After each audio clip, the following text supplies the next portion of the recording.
Hi, this is the From Rags to Riches and Respect podcast, and I'm your host, Jonathan Cope. This podcast looks at life of average people who end up accomplishing amazing things. These people could be your neighbor or cousin, they could be your teacher, and it could even be you.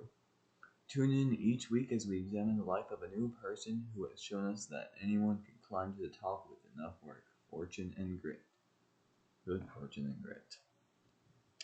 Welcome again. This podcast is the weekly podcast from rags to riches and respects, a place where we examine how people climb the ladder of success starting from the lowest rung.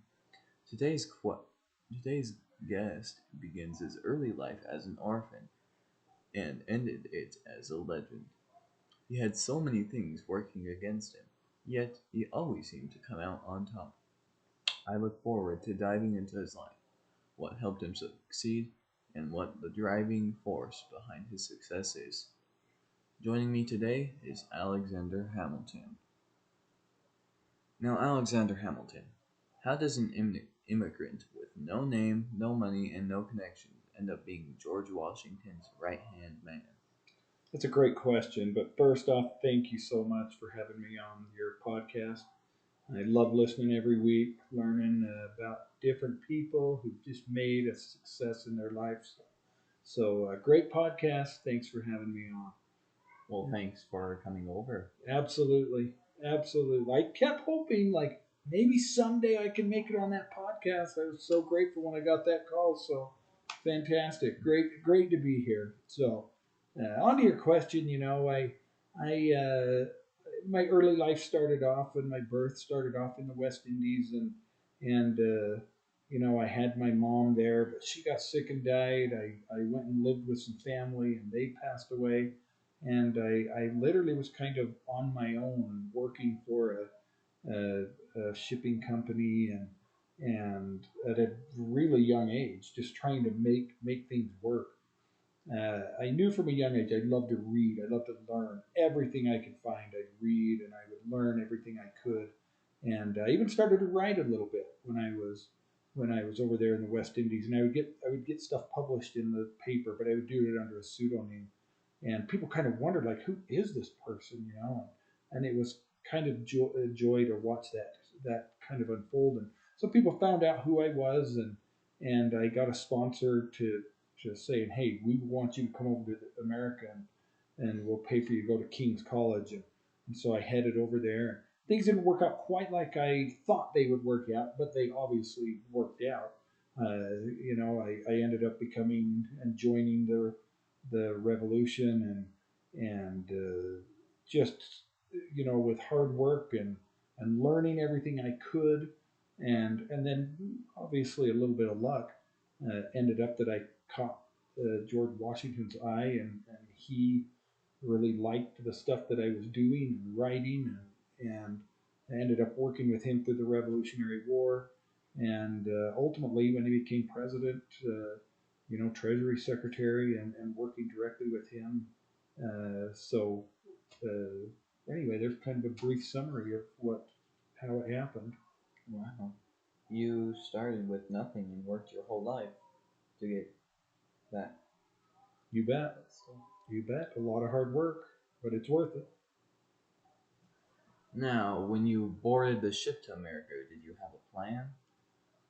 Well, boarding the ship, I mean, my plan was I was coming over here sponsored to attend King's College, and that was the plan.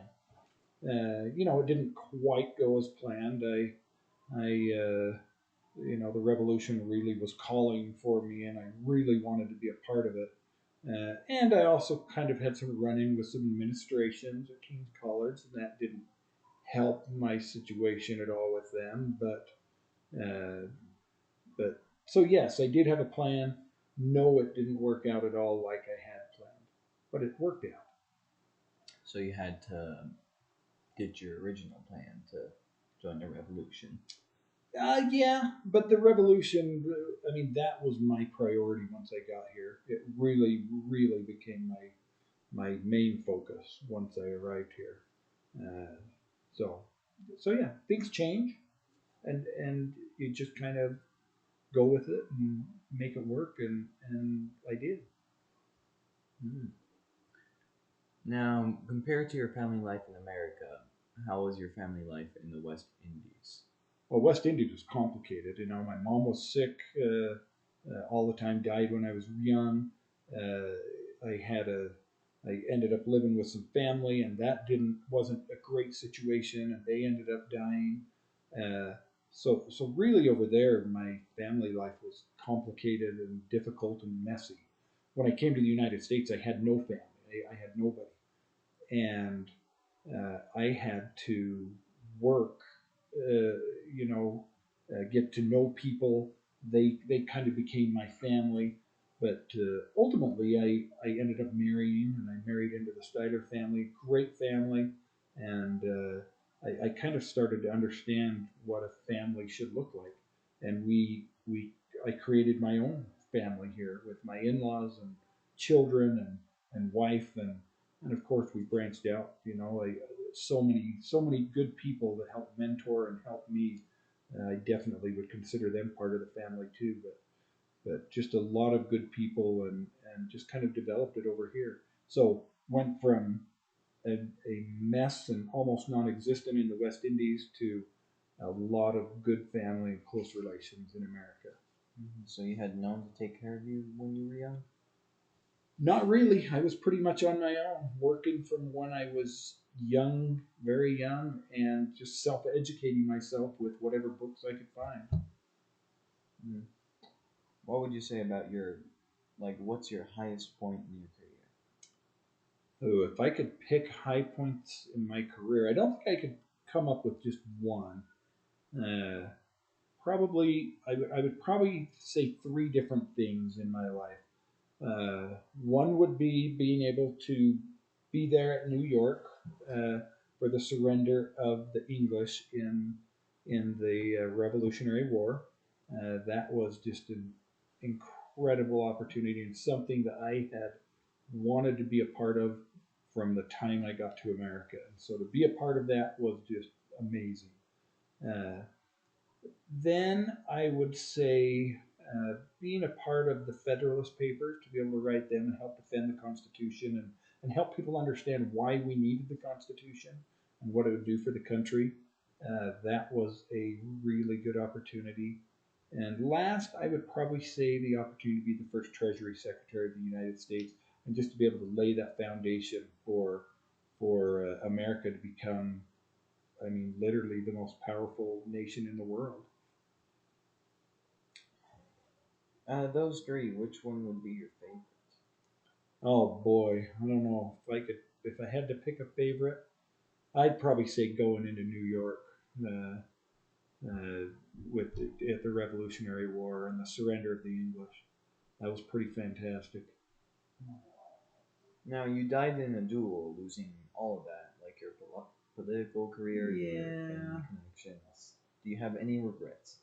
Well, regrets, I was a hothead, but me being a hothead is what helped me accomplish a lot of the things that I accomplished. Uh, I probably needed to learn that it's okay to say no to a duel, that it's okay to not win every argument. That I never backed down from any of that stuff. So if I could do it again, probably wouldn't have that duel with Alexander Burr. I didn't need to, or with Burr. I didn't need to do it, and so yeah, cool off a little bit, at least at the end. Mm. Well, you still did help America a lot. Like, we would have had none of this if you didn't exist. Well, I hope that what we are able to accomplish is still making a difference in America, and it's good to see that America's still going strong. So Mm. So it sounds like your humble start is a big part of what helped you rise to the top. yeah, It helps me realize that you don't have to be born into greatness. You can just go out and make it for yourself. It is fascinating to see that you go from nothing to literally the man helping to guide our country through its infant years. All those hard things that happened to you definitely played a role in making you who you are and who you become. Sometimes I wish hard things would not happen to me, but then I see people like you and realize I need those hard things to make me a better and stronger person. I have a hard class in school and I don't know how I can make it through it. You lost your entire family and possessions and kept moving forward and working to become something. I need to become more like you and push through these hard times. Use them as moments to define the rest of my life, like the way you did. What I found most interesting is that you found success even when you didn't have family support. I relied so much on family to help me with pretty much everything. You made a name for yourself, and then people saw your potential and wanted you to help you succeed. It really is amazing. You're smart, confident, and lots of fun. Thank you for being to Rags to Riches and Success podcast. Thanks for having me. Good to be here. And thank you to all the listeners who made this podcast a success. We'll see you next week.